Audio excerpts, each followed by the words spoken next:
Well, I don't think there's any single simple answer to that question.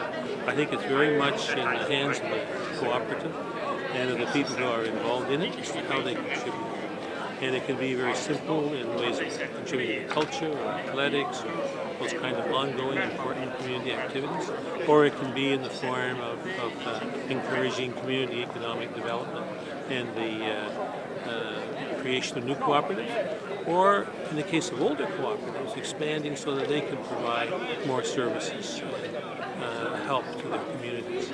So I think it's an ongoing and continuing challenge for every cooperative. To try to lay down a rule or an idea is wrong, because each co-op comes out of its own community, its own people, and it meets its own needs. And so a lot of independence, a lot of autonomy is required to do that well. As they grow larger, the context changes, and they can start doing bigger things, if you like. They can start addressing broader social issues as opposed to the issues in a specific community.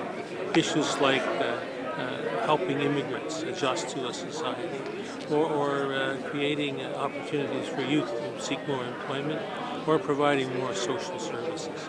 So there's a range because of local circumstance and the nature of the cooperatives. There's also a difference because of size and how they can contribute. The question, though, is how do you keep your membership engaged in providing those communities? Because without that member engagement, it's not really going to work very long or very well.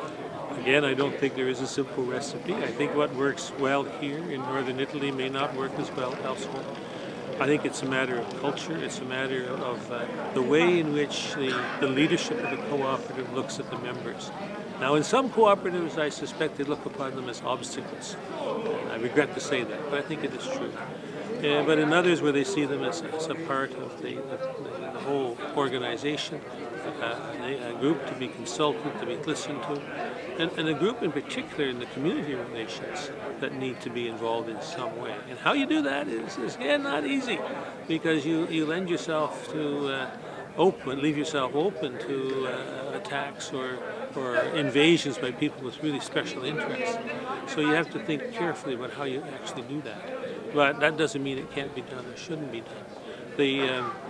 And there, maybe, there's always a question about whether cooperative management is different. And here is maybe one of those ways in which it really is different. Because the kinds of managers who know how to relate to their members and who are happy to do that and are interested in thinking about how it can be done is very, very important. And I've seen in my own experience tremendous variations in managers in that area. And it's something that's not taught in the conventional business school. You know the cooperation of Trentino very well. A little bit.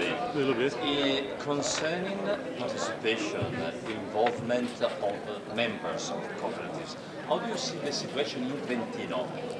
I'm not trying to duck the question. I don't think I know enough to be able to see. I'm not being cute. I just don't know. I haven't had a chance to see. I know in my country it's a quite variable structure, and I would even find it difficult to generalize. A lot, again, has to do with communities and with the kind of co-op it is. That's very important. If it's a co-op that affects you every day, a worker co-op, for example, then members are going to be automatically engaged in that. But if it's an insurance cooperative, which once a year pay a premium, no, you wouldn't want to do that.